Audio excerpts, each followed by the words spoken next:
Tu as pour objectif d'obtenir Calliope dans les prochains mois, tu es sur la bonne vidéo. On va passer une journée dans ma vie d'auditrice Calliope afin de lever le voile sur cet audit qui te stresse tant.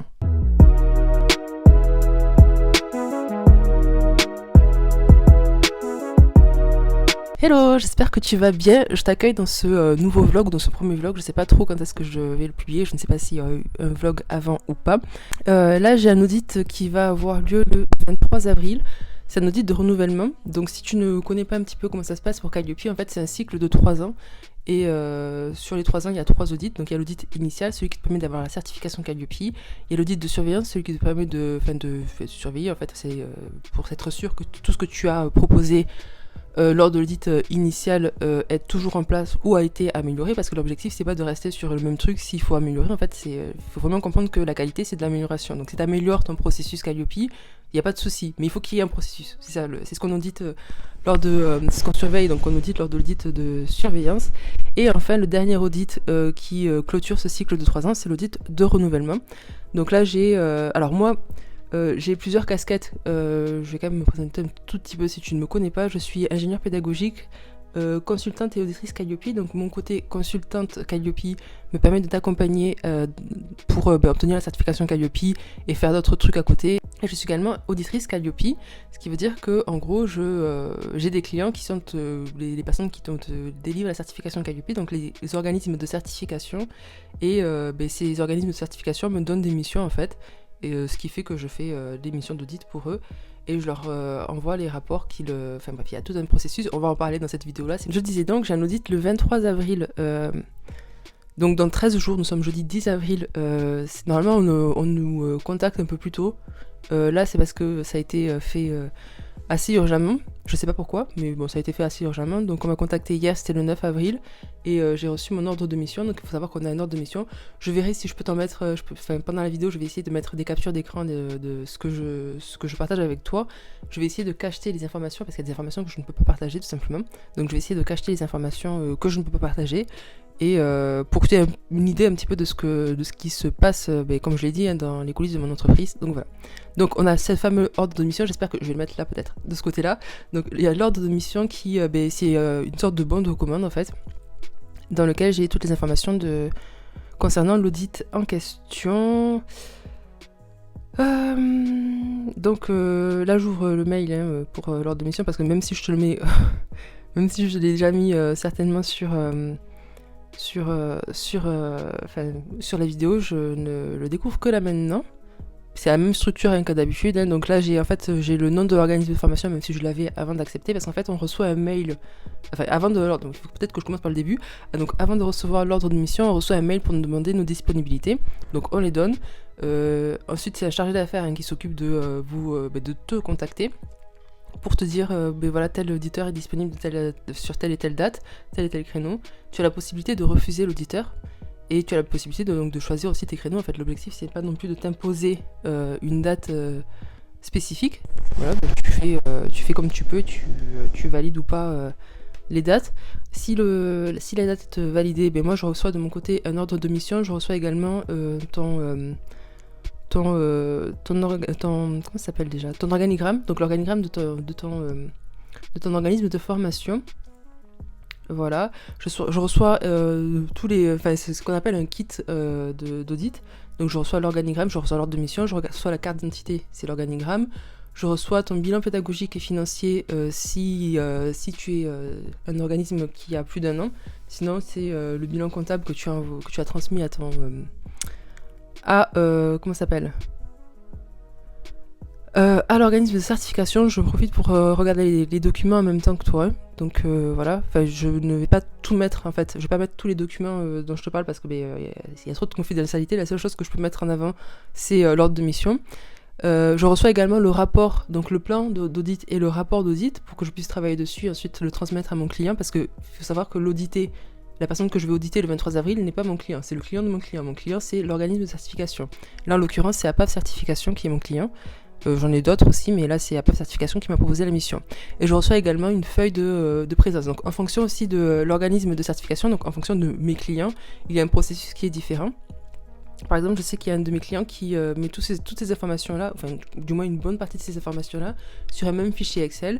À PAV certification, c'est plusieurs fichiers, donc il y en a un document PDF, c'est l'ordre de mission, enfin il y a plusieurs documents PDF, mais de ce que je peux te montrer, il y a l'ordre de mission qui est sous format PDF, et ensuite on a le plan d'audit et rapport d'audit, ainsi que la feuille de présence qui sont sous format Word. J'aime beaucoup Word, je sais pas pourquoi est-ce que j'ai du mal avec comment ça s'appelle, le format Excel.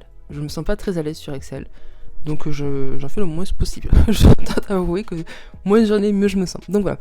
Donc là, l'objectif de cette journée, c'est de contacter le plus rapidement possible l'organisme qui va être audité pour avoir plus d'informations concernant son organisme et les formations qu'il délivre.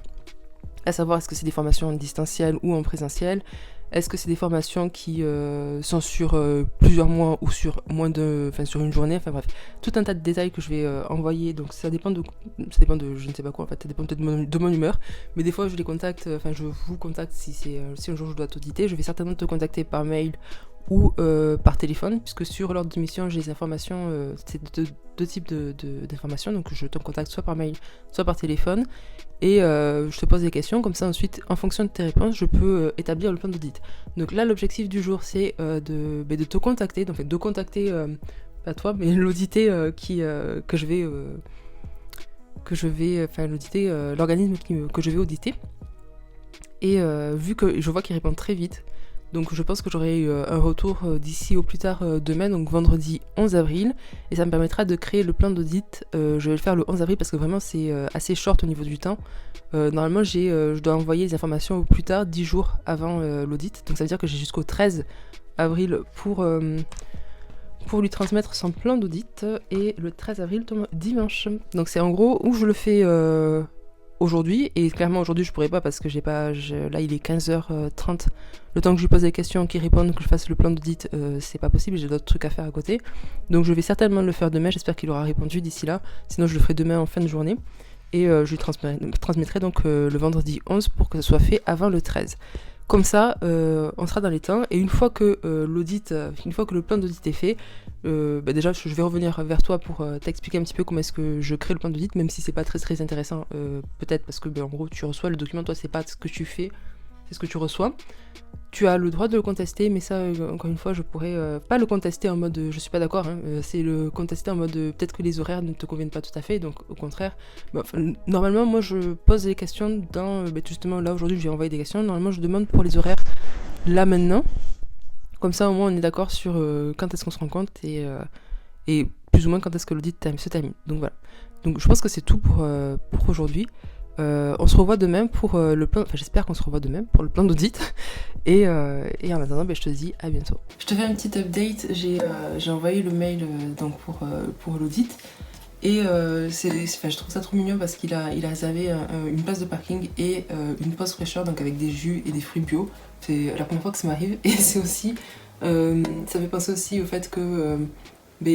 généralement, on nous voit comme pas des tortionnaires, j'exagère un petit peu dans le mot, mais j'ai pas le mot exact. Mais en gros, je sais que quand je vais sur le terrain pour faire un audit, généralement les gens ont peur. Ils ont une sorte de stress qui est un petit peu normal. Mais il faut savoir que l'objectif de l'audit, c'est pas de sanctionner, c'est de regarder. Nous, on est là pour regarder le processus, on est là pour regarder les éléments de preuve pour voir s'il y a une cohérence par rapport à ce que vous proposez, évidemment. Et ensuite, on fait un constat, en fait. On fait un constat de est-ce que c'est suffisant pour dire que est-ce que c'est suffisant dans le sens où est-ce qu'il y a suffisamment de qualité, en fait, dans ta formation, sur ton organisme de formation. C'est très important de savoir que Calliope ne certifie pas la formation, mais l'organisme de formation. Je vois beaucoup trop de personnes qui disent que ma formation est certifiée Calliope. Ce n'est pas ta formation qui est certifiée Calliope, c'est ton organisme de formation. Donc voilà, et il faut faire très attention à ça parce que lors des audits de surveillance et de renouvellement, si on tombe sur une formation, enfin si je tombe par exemple sur une publicité d'une formation qui est sur laquelle on dit que c'est la formation qui est certifiée Calliope, c'est une non-conformité majeure. Donc c'est pour ça que c'est important de faire attention aux mots que tu utilises. Et voilà. Mais bon, moi je venais en tout cas pour te dire que c'est trop mignon de... Ça veut pas dire que tu dois le faire, mais je trouve que c'est quand même assez sympathique d'avoir ce genre d'attention en fait. Donc voilà, c'est pour remercier la personne aussi, même si je lui ai envoyé un mail de remerciement, c'est aussi pour dire que ça peut très bien se passer. De toute manière, ça se passe très bien pour les audits. Généralement, enfin jusque-là j'en ai fait une dizaine et il n'y a pas eu de soucis, donc il n'y a pas de raison qu'il y en ait un là cette fois-ci. Ça y est, j'ai reçu la réponse à mon mail, on va donc pouvoir passer à la partie 2 de ce processus et donc de ce vlog qui est donc la création du plan d'audit. Alors, ce que je fais, c'est que normalement j'ai une feuille, mais là je l'ai sur l'ordinateur. Je vais donc prendre en compte les informations qu'il m'a apportées pour ajuster le plan d'audit. Je mettrai quelque part sur cet écran, enfin pour toi, pour que tu aies une idée de ce à quoi ça ressemble. Alors je vais pas mettre le plan d'audit de mes clients, mais le plan d'audit que j'utilise pour mes accompagnements, parce qu'il y a, je fais aussi des audits blancs en fait. Enfin, il y a un audit blanc dans les accompagnements, dans l'accompagnement Calliope Easy très précisément. Donc voilà, donc je te mettrai ce plan d'audit là et pas celui de mon client, mais ça c'est la même chose et en gros on parle dessus. Donc alors, avant de faire le plan d'audit, je regarde les informations que j'ai dans le mail et j'ai également accès au dernier rapport, puisque c'est un audit de renouvellement, j'ai accès au dernier rapport de l'audité, ce qui me permet de voir s'il y a eu des non-conformités et si c'est le cas, de faire plus attention à ces non-conformités pour rédiger ce plan d'audit. Ensuite, après c'est une journée un petit peu classique, on peut commencer à partir de 8h30. Je le faisais à partir de 8h30, mais je me suis rendu compte que 8h30 c'est peut-être un peu trop tôt, donc je propose à partir de 9h. Dans le mail en question, de manière, je demande si les horaires conviennent et si c'est pas le cas, on modifie. Mais en gros c'est du 9h 17h avec une heure de pause entre midi et 2. Voilà, donc la pause je la mets souvent à midi, mais si c'est midi 30, 1h, c'est pas un problème non plus. L'essentiel c'est qu'on avance. Alors j'ai oublié de filmer la partie où je fais un petit peu le check pour le trajet, la restauration et éventuellement l'hébergement. Donc là l'audit avait lieu sur Toulouse, donc j'ai pas eu besoin de regarder pour l'hébergement, mais j'ai regardé forcément pour le trajet, pour m'y rendre, et les restaurants qu'il y avait autour pour voir ce qui pourrait m'intéresser entre midi et 2 et donc gagner un petit peu de temps sur le choix du menu. On passe à l'étape numéro 5 qui est donc la réalisation de l'audit. Il faut savoir qu'un audit normalement c'est divisé en 3 parties, donc il y a une réunion d'ouverture où tu vas présenter ton organisme de formation, l'auditeur va se présenter, il va éventuellement présenter l'organisme de certification, on va faire les rappels d'objectifs de l'audit, à savoir si c'est un audit initial de surveillance ou de renouvellement, les objectifs ne sont pas tout à fait les mêmes. Ensuite, il y a également la validation du plan d'audit, donc ça c'est surtout s'il y a plusieurs intervenants qu'on fait la validation du plan d'audit. Ensuite, généralement je présente les non-conformités, donc majeures et mineures, et je rappelle un petit peu quels impacts ça peut avoir sur la suite. Et enfin, on signe, il y a une feuille de présence à signer pour dire que oui, tu étais bien présent lors de cette réunion d'ouverture. Ensuite, on passe à la deuxième étape donc, de cette 5e étape, donc la deuxième partie de l'audit qui consiste donc à faire l'audit des process et des éléments de preuve. Donc on va passer chaque indicateur qui sont pré-identifiés dans le plan d'audit que tu as reçu normalement.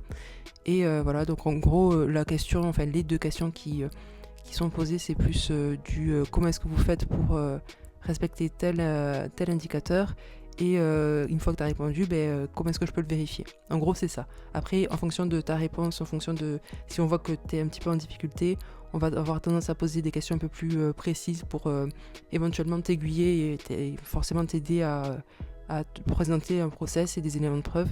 Et si effectivement il n'y a vraiment rien, il y aura une non-conformité. Dans la troisième partie de l'audit, et donc la dernière partie, c'est la réunion de clôture. Donc on va généralement l'auditeur s'isole pour faire une préparation de cette réunion de clôture.